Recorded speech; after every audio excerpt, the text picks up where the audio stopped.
yang pertama kita ke definisi dari materi, yaitu rajangan, seduhan, dan serbuk simplisia. Yang pertama, rajangan adalah sediaan obat tradisional berupa potongan simplisia atau campuran simplisia ataupun campuran simplisia dengan galenik yang penggunaannya dilakukan dengan pendidihan atau bisa juga dengan penyeduhan dengan air panas. Yang kedua, seduhan. Seduhan merupakan cairan yang dihasilkan dari proses penyeduhan.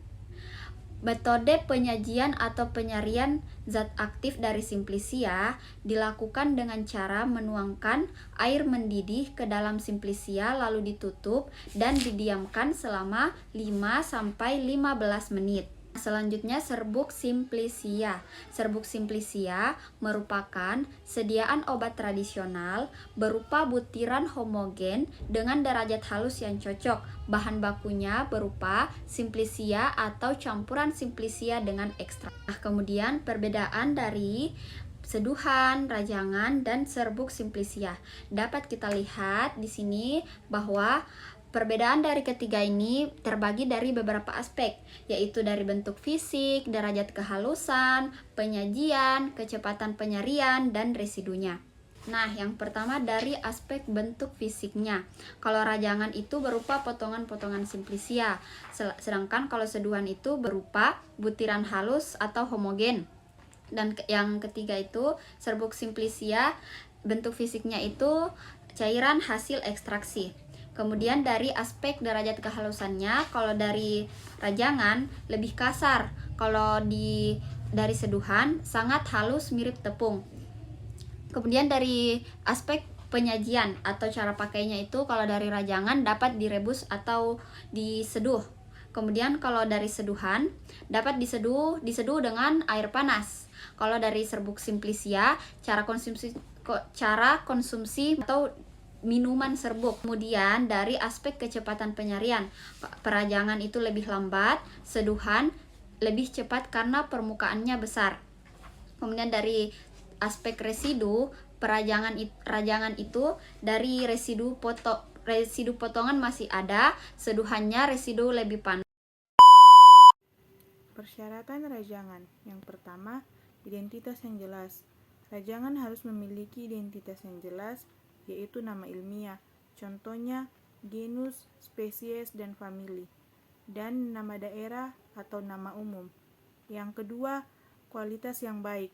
Rajangan harus memiliki kualitas yang baik, yaitu bebas dari kerusakan, kontaminasi, dan cemaran. Yang ketiga, kadar air yang sesuai. Rajangan harus memiliki kadar air yang sesuai untuk mencegah pertumbuhan jamur dan bakteri. Yang keempat, kadar abu yang sesuai. Rajangan harus memiliki kadar abu yang sesuai untuk memastikan bahwa bahan alam tersebut tidak terkontaminasi dengan bahan alam lain. Yang kelima, kandungan metabolit sekunder yang sesuai. Rajangan harus memiliki kandungan metabolit sekunder yang sesuai untuk memastikan bahwa bahan alam tersebut memiliki khasiat yang diharapkan. Yang keenam, bebas dari cemaran. Rajangan harus bebas dari cemaran seperti pestisida, logam berat, dan mikroba patogen. Yang ketujuh, penanganan yang baik. Rajangan harus ditangani dengan baik untuk mencegah kerusakan dan kontaminasi. Selanjutnya, persyaratan seduhan. Yang pertama, kualitas air. Kualitas air yang digunakan harus memenuhi standar kualitas air yang baik, yaitu air yang jernih, tidak berwarna, tidak berbau, dan tidak berasa. Yang kedua, suhu air. Suhu air yang digunakan dapat mempengaruhi proses ekstraksi senyawa aktif dari simplisia. Umumnya digunakan air panas dengan suhu sekitar 90-100 derajat Celcius. Yang ketiga, perbandingan simplisia dan air. Perbandingan antara simplisia dan air harus sesuai untuk memastikan ekstraksi yang optimal. Perbandingan yang umum digunakan adalah 1:10 atau 1:20. Yang keempat, waktu penyeduhan. Waktu penyeduhan juga mempengaruhi proses ekstraksi. Waktu penyeduhan yang umum digunakan adalah sekitar 15-30 menit, dan yang terakhir standarisasi. Seduhan harus distandarisasi untuk memastikan kualitas dan keamanan produk. Standarisasi dapat dilakukan dengan melakukan pengujian parameter seperti kadar air, kadar abu, kadar senyawa yang aktif. Selanjutnya, persyaratan serbuk Simplicia. Menurut Farmakope Herbal Indonesia, serbuk Simplicia nabati harus memenuhi beberapa persyaratan, yaitu yang pertama, definisi. Serbuk Simplicia nabati adalah bentuk serbuk dari Simplicia nabati dengan ukuran derajat kehalusan tertentu. Yang kedua, kriteria. Yang ketiga, derajat kehalusan.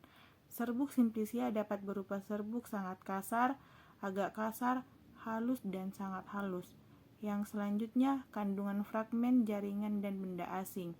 Tidak boleh mengandung fragmen dan jaringan benda asing seperti telur metadoa, bagian dari serangga dan hama, serta sisa tanah.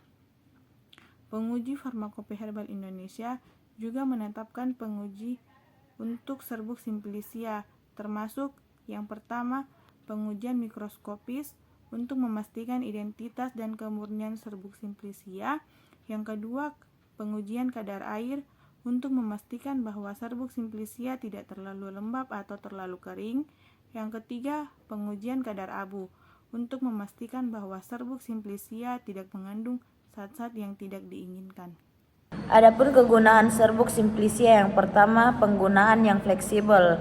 Itu serbuk Simplicia dapat digunakan dalam berbagai bentuk sediaan seperti kapsul, tablet, atau seduhan. Yang kedua, konsistensi kualitas. Serbuk Simplicia dapat memiliki konsistensi kualitas yang lebih baik dibandingkan dengan Simplicia utuh. Yang ketiga, pengemasan yang mudah. Serbuk Simplicia dapat dikemas dengan lebih mudah dan praktis.